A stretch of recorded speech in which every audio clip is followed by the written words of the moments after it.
삶의 기적을 일으키는 30분 예배를 시작하도록 하겠습니다.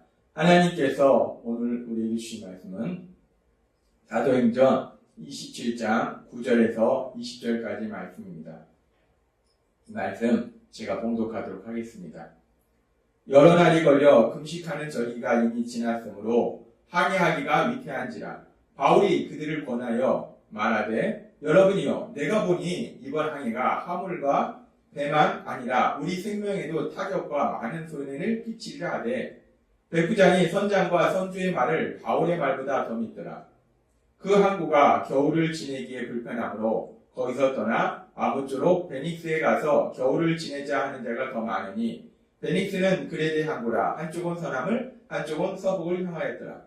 남풍이 순하게 불매 그들이 뜻을 이룬 줄 알고 닷을 감아 그레데 해변을 끼고 항해하더니 얼마 안 되어 섬 가운데로부터 유라굴로라는 광풍이 크게 일어나니 배가 밀려 바람을 맞추어 갈 수 없어 가는 대로 두고 쫓겨가다가 가우다라는 작은 섬 아래로 지나 간신히 거루를 잡아 끌어올리고 줄을 가지고 선체를 둘러 감고 스루디스에 걸릴까 두려워하여 연장을 내리고 그냥 쫓겨가더니 우리가 풍랑으로 심히 애쓰다가 이튿날 사공들이 짐을 바다에 풀어버리고 사흘째 되는 날에 배의 기구를 그들의 손으로 내버리니라. 여러 날 동안 해도 별도 보이지 아니하고 큰 풍랑이 그대로 있음에 구원의 여망마저 없어졌더라. 아멘. 오늘 이 시간 하나님께서 우리 주신 말씀을 듣기 전에 잠시 기도할 시간 갖도록 하겠습니다. 하나님 아버지 감사합니다. 오늘도 저희들 사랑하셔서 저희를 만나주시고 저희에게 말씀해 주시니 감사합니다. 하나님 아버지 오늘도 저희를 사랑하셔서 하나님께서 주시는 진리의 말씀을 저희가 듣게 하시고 그 말씀을 믿게 하시고 그 말씀에 순종함을 인해서 하나님께서 예비하신 놀라운 복들을 누리며 하나님의 크신 영광을 나타내는 저희 모두가 될 수 있도록 은혜 베풀어 주옵소서. 예수님의 이름으로 감사하며 기도드리옵나이다. 아멘. 바울 사도는 이제 드디어 로마를 향해서 출발합니다. 그렇게 바울 사도가 백부장 율리오에 의해서 로마로 이송될 때 그 바울 사도가 로마로 간 그 시기에 대해서 성경은 이렇게 말씀합니다. 사도행전 27장 9절 말씀. 여러 날이 걸려 금식하는 절기가 이미 지났으므로 항해하기가 위태한지라 바울이 그들을 권하여 라고 말씀합니다. 여기서 바울이 이제 드디어 로마를 향해서 가게 되는데 그 로마를 향해서 가는 과정 속에서 금식하는 절기가 이미 지났으므로 라고 얘기합니다. 바울이 로마를 향해서 항해하는 그 시기가 금식하는 절기가 지난 바로 그 시기였다는 거예요. 이 금식하는 절기가 무엇을 의미하는가? 이 금식하는 절기는 하나님께서 출애굽한 이스라엘 백성에게 말씀하실 때 레위기 16장 29절은 이렇게 말씀하셨습니다. 너희는 영원히 이 규례를 지킬지니라 7월 곧 그달 10일에 너희는 스스로 괴롭게 하고 아무 일도 하지 말되 본토인이든지 너희 중에 우거하는 객이든지 그리하라 라고 말씀하십니다. 이 지금 레위기 16장 29절에서 말씀하는 이 날은 하나님께서 유대인들에게 말씀하신 대속죄일이에요. 백성의 죄를 다 사하시는 그런 대속죄일. 그래서 그 번제를 드리고 하나님 앞에 예물을 드리고 해서 백성들이 1년 동안 지었던 그 죄를 사함받는 그 속죄일. 그 속죄일에 백성들이 금식한다는 겁니다. 그래서 지금 여기서 말씀하는 금식하는 절기는 바로 유대인의 큰 절기 중에 하나인 대속죄일을 의미해요. 그리고 이 대속죄일은 유대인의 가족으로는 지금 레이기의 말씀처럼 7월 10일을 의미합니다. 그런데 이 7월 10일이 태양력으로는 대략적으로 9월 20일 정도 된다라고 성경학자들은 말하고 있습니다. 그래서 지금 바울 사도가 로마를 향해서 가고 있는데 그 항해 시기에 대해서 성경은 분명하게 밝히고 있는데 금식절기가 지난 시기, 즉 대속죄일이 지난 시기, 9월 20일이 지난 시기다라고 얘기한다는 겁니다. 왜 누가가 이 부분에 대해서 기록을 했을까? 성경학자들은 지금 바울 사도가 이렇게 로마를 향해서 죄수의 몸으로 간 이런 모든 것들이 분명한 역사적 사실을 밝히기 위해서 누가가 이렇게 명백하게 그 시기가 언제인지에 대해서 말하고 있다라고 성경학자들은 이야기합니다. 그렇게 누가는 이 모든 것이 분명한 역사적 사실임을 밝히면서 그러면서 성경학자들은 말할 때 지금 이렇게 금식절기가 지난 시기, 즉 9월 20일이 지난 시기인데 그 당시에 이 지중해에는 9월 중순부터 3월까지는 돌풍이 부는 일이 잦았다고 합니다. 그래서 9월 중순부터 3월까지는 항해가 상당히 어려웠다라고 말하고 있는 거예요. 그래서 지금 이 사도행전 27장에서도 바울 사도가 항해하기가 위태한지라라고 표현하는 거예요. 그래서 그렇게 시기적으로도 항해가 위태로운 위험한 그런 시기이기 때문에 바울 사도는 계속해서 사도행전 27장 10절에서 이렇게 말합니다. 말하되 여러분이요 내가 보니 이번 항해가 화물과 배만 아니라 우리 생명에도 타격과 많은 손해를 끼치리라 하되 라고 얘기합니다. 바울 사도는 말합니다. 이번 항해가 지금 이 시기에 항해를 하게 되면은 우리가 물질적인 손해를 볼 뿐만 아니라 이 생명의 위험도 우리가 감수해야 된다. 반드시 그런 일이 일어날 것이다 라고 얘기합니다. 지금 바울 사도가 이렇게 이 항해에 대해서, 이 시기의 항해에 대해서 위험을 경고하고 있는 것은 우리가 보면은 고린도후서 11장 25절의 말씀에 보면 3번 대장으로 맞고 1번 돌로 맞고 3번 파선하고 일주일 깊은 밭에서 지냈으며 라고 바울 사도가 자신이 복음을 증거하는 가정 가운데 겪었던 힘들고 어려웠던 고난에 대해서 고백하는데 그 고난 속에 보면 3번 파선하고 일주일 깊은 밭에서 지냈으며 이 바울 사도는 복음을 증거하기 위해서 다니는 과정 속에서 배를 타고 가는 과정 속에서 3번이나 이렇게 큰 풍랑을 만나서 생명의 위협을 느꼈던 그런 적이 있다는 거예요. 그래서 지금 바울 사도는 자신의 경험상 이번 항해는 지금 이 시기 항해는 위험하다라고 말할 수 있어요. 근데 지금 바울 사도가 이 항해가 지금 이 시기에 항해하는 것은 위험하다라고 얘기하면서 이 시기에 항해하면 물질뿐만 아니라 생명에도 반드시 위험이 있다라고 얘기하는 거. 지금 이 이야기는 우리가 볼 때 단순히 바울 사도가 자신의 경험만을 토대로 말하고 있는 것은 아니라는 거예요. 우리가 이 말씀을 헬라어 원문을 우리가 자세히 분석해보면 바울 사도는 이번 항해를 통해서 물질의 손해를 볼 수도 있고 생명의 위협이 있을 수도 있다라고 가능성을 얘기하는 것이 아니라 반드시 물질의 손해도 보고 생명의 위협이 있다라고 그 생명의 위협과 물질의 손해가 필연적으로 일어날 것이다 라고 강조하고 있다는 거예요.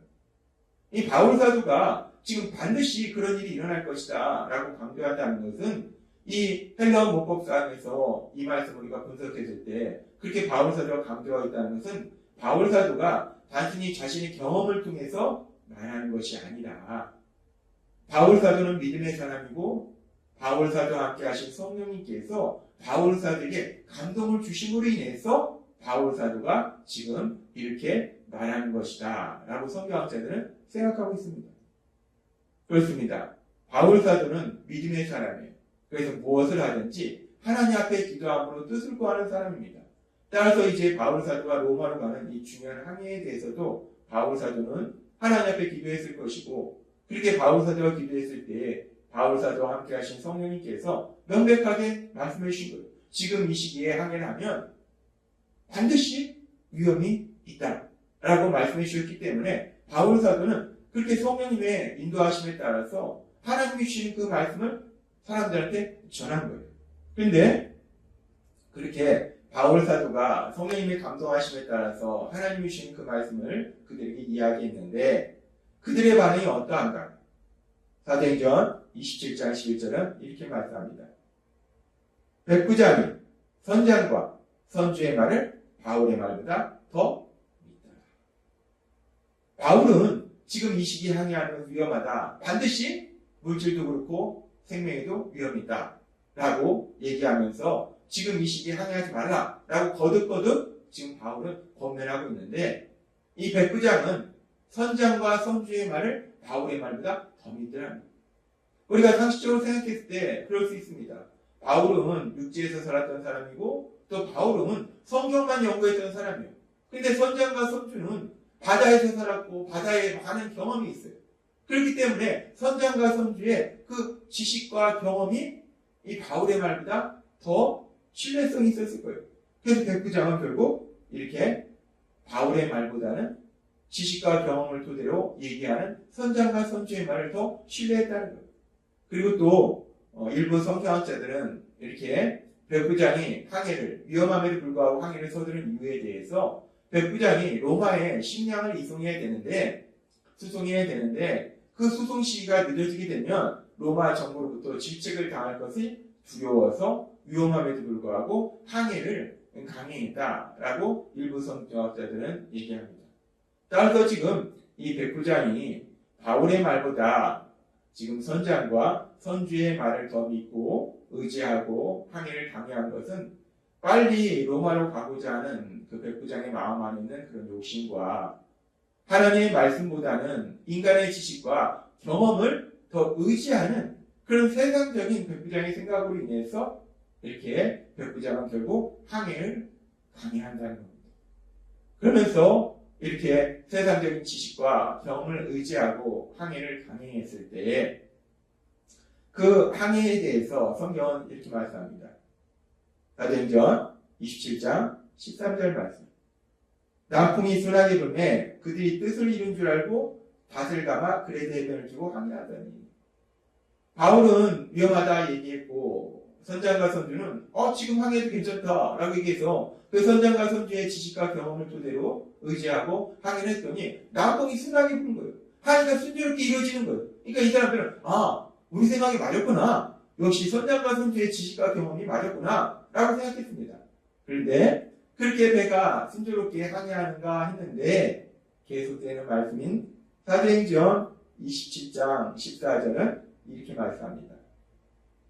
얼마 안 돼요.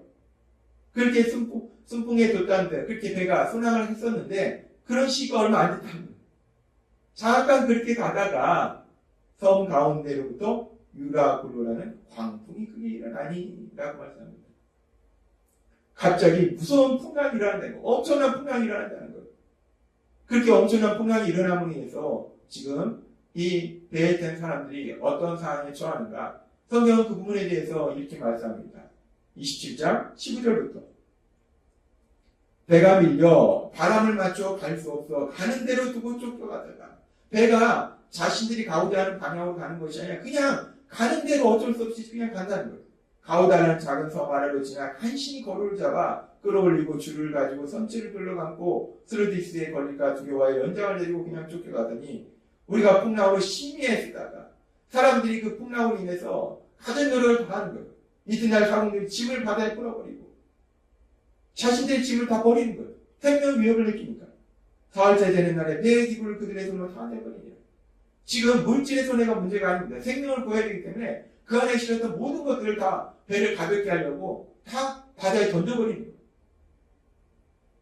27장 20절에 이렇게 말씀합니다. 여러 날 동안 해도 별도 보이지 않아요. 풍랑이 심하고 그러면서 캄캄한 어둠 속에서 해도 별도 없고 캄캄한 어둠 속에서 그 큰 풍랑이 치는데 그 바다 가운데서 그 배가 요동치는 거예요. 큰 풍랑이 그대로 있음에 구원의 여망마저 없어졌더라. 사람들은 생각합니다. 이제 우리는 죽었구나. 이제 여기서 죽는구나. 라고 절망하더라는 겁니다.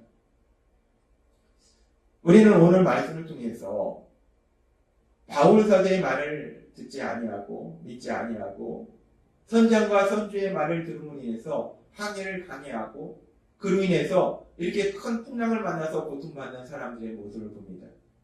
그런데 바울 사도가 지금 이 선장과 선주, 백부장에게 말한 것은 앞에서도 말씀드렸지만 자신이 바울 사도의 경험에 의해서 얘기하는 것이 아니라 바울 사도와 함께 하신 하나님, 그 하나님께서 분명하게 말씀해 주신 건데 백부장은 그 바울 사도를 통해서 주시는 하나님의 말씀을 믿지 않고 듣지 않고 인간의 지식과 경험을 더 의지하더라.